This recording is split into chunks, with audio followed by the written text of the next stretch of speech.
সুপ্রিয় দর্শক, আসসালামু আলাইকুম। রিফা রান্নার রেসিপি থেকে সবাইকে স্বাগতম। আজ আমি আপনাদের মাঝে শেয়ার করব শুধুমাত্র আটা আর চিনি দিয়ে খুবই মজার একটি নাস্তার রেসিপি। আপনারা চাইলে যে কোনো সময় ঝটপট কিন্তু বানিয়ে নিতে পারেন। আশা করছি আমার আজকের এই রেসিপিটি আপনাদের কাছে খুবই ভালো লাগবে। আর রেসিপি ভালো লাগলে ভিডিওতে অবশ্যই একটি লাইক দিয়ে শেয়ার করার অনুরোধ রইল। আর আমার চ্যানেলটি এখনো সাবস্ক্রাইব করে না থাকলে আমার চ্যানেলটি সাবস্ক্রাইব করে আমাকে সাপোর্ট করবেন।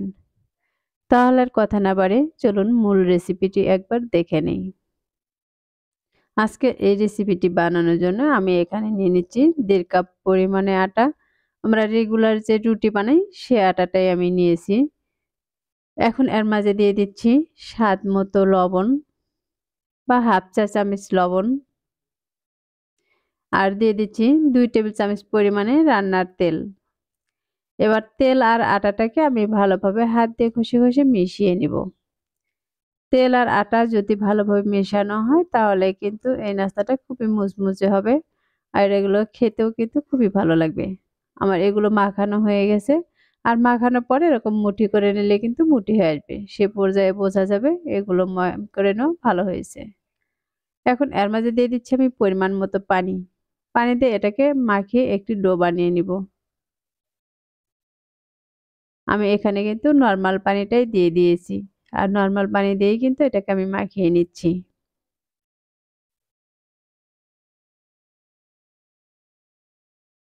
এই ডোটা বানানোর সময় পানিটা কিন্তু একবারে দিতে যাবেন না। পানিটা একটু একটু করে দিলেই কিন্তু ডোটা পারফেক্ট হবে। যদি একবারে পানিটা দেওয়া হয় তাহলে দেখা যাবে পানিটা কিন্তু কমও হতে পারে, আবার কিন্তু বেশিও হতে পারে। তাই অবশ্যই চেষ্টা করবেন এরকম করে একটু একটু করে পানি দিয়ে ডোটাকে বানিয়ে নেওয়ার।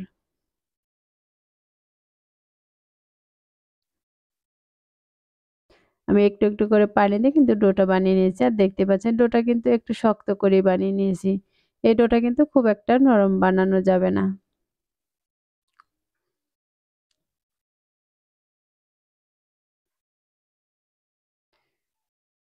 ডোটাকে প্রায় আমি 1 থেকে 2 মিনিটের মতো মথে নিয়েছি। এখন এটাকে আমি রেস্টে রেখে দিয়েছিলাম 5 মিনিটের মতো। এবার 5 মিনিট পর আমি ঢাকনাটাকে সরিয়ে নিচ্ছি। এবার এই ডোটা কিন্তু আমি আরো 1 মিনিটের মতো মথে নিব। ডোটা মথানো ভালো হলে কিন্তু পিঠেগুলো ভালো হবে। আপনার এরকম খাস্তা ইয়ে এবার এই ডোটা থেকে আমি 2 ভাগ করে নিচ্ছি, আর একটি ডো হাতে নিয়ে এরকম করে মুড়িয়ে মুড়িয়ে একটু গোল করে নিচ্ছি। হাত দিয়ে এভাবে মুড়িয়ে গোল করে নিলে কিন্তু এই গোলটা করা সহজ হয়। তাই এভাবে আমি করে নিচ্ছি। আপনারা চাইলে কিন্তু এটাকে বোর্ডে দিয়েও ডোলে গোল করে নিতে পারেন। আর এটাকে আমি বোর্ডে নিয়ে নিচ্ছি। বোর্ডে দিয়ে আবারও হাত দিয়ে একটু গোল করে নিচ্ছি। তারপর একটু হাত দিয়ে চেপে চ্যাপ্টা করে নিচ্ছি। এখন একটি রুটি বেলনা দিয়ে এটাকে রুটি বেলে নিব।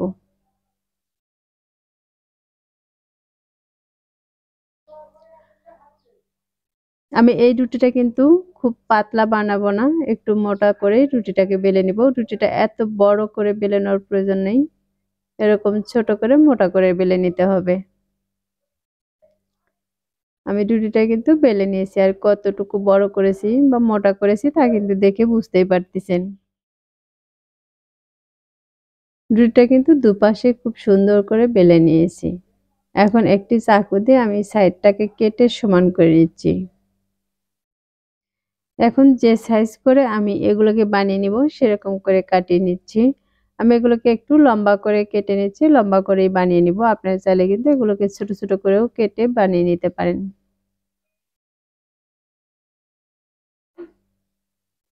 এবার আমি এটাকে মাঝ বরাবর আবারও কেটে নিচ্ছি।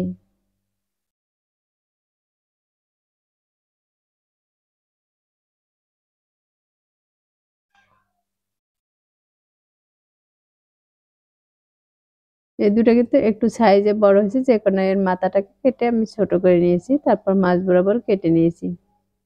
দেখতে পাচ্ছেন আমি সবগুলো কেটে নিয়েছি। এখন এগুলো তেলে দিয়ে ভেজে নিব। তার জন্য কড়াইতে তেল বসিয়ে দিয়েছি, আর তেলটাকে একটু গরম করে নিয়েছি। এই তেলটা কিন্তু খুব বেশি গরম করা যাবে না, হালকা গরম অবস্থায় এগুলোকে দিয়ে দিতে হবে।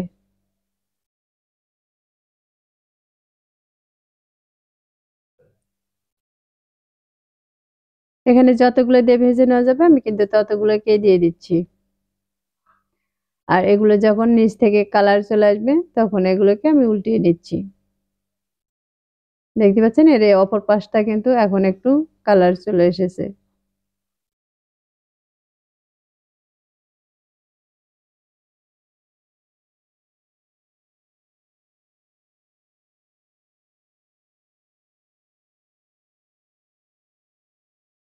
এগুলো প্রথম অবস্থায় কিন্তু একটু একটা করে উল্টিয়ে নেবেন। পরে কিন্তু আর একটা করে উল্টানোর প্রয়োজন নেই। এমনি হাতা দিয়ে কিন্তু নেড়ে নিলে এগুলো ভাজা হয়ে যাবে।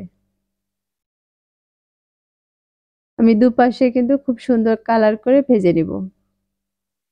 এ পর্যায়ে দেখতে পাচ্ছেন আমি কিন্তু খুব সুন্দর একটি কালার করে ভেজে নিয়েছি।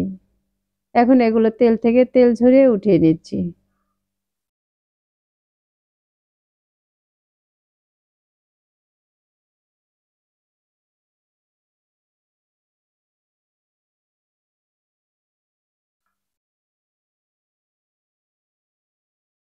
আমি সবগুলো ভেজে কিন্তু উঠিয়ে নিয়েছি। এখন এগুলোকে আমি শিরার মাঝে দিয়ে দিব। তার জন্য চুলায় একটি ফ্রাই প্যান বসিয়ে দিয়েছি আর তার মাঝে দিয়ে দিচ্ছি 1/2 কাপ পরিমাণে চিনি। আর দিয়ে দিব এখানে সামান্য পরিমাণে পানি বা 1/2 কাপের মতোই পানি। এবার পানি আর চিনিটাকে নেড়েচেড়ে ভালোভাবে মিশিয়ে নিব। এই চিনিটাকে গলে আমি একটু শিরা তৈরি করে নিব। আমি চিনিটাকে 2 থেকে 3 মিনিটের মতো জাল করে নিয়েছি আর জাল করার পর দেখতে পাচ্ছেন এটা কিন্তু অনেকটা ঘন হয়ে এসেছে।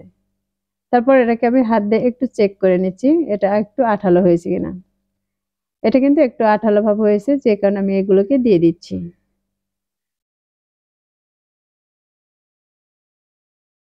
এবার এগুলো চিনির রসের সাথে ভালোভাবে নেড়েচেড়ে মিশিয়ে নিব আর এই চিনির রসটা কিন্তু আমি একদম শুকিয়ে নিব।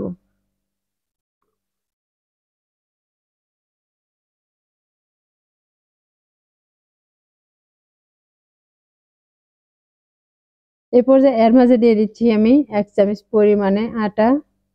এই আটাটা দিলে কিন্তু চিনির শিরাটা খুব দ্রুত ঘন হয়ে যাবে। আর এর উপরে কিন্তু একটু মশলা, মশলা ভাব হবে। এগুলো খেতে কিন্তু ভালো লাগবে। আটাটা দিয়ে আমি এগুলোকে আবারও ভালোভাবে নেড়েচেড়ে মিশিয়ে নিচ্ছি। দেখতে পাচ্ছেন আটাটা দেওয়ার কারণে কিন্তু এগুলোর উপরে একটু দানা, দানা ভাব হয়েছে।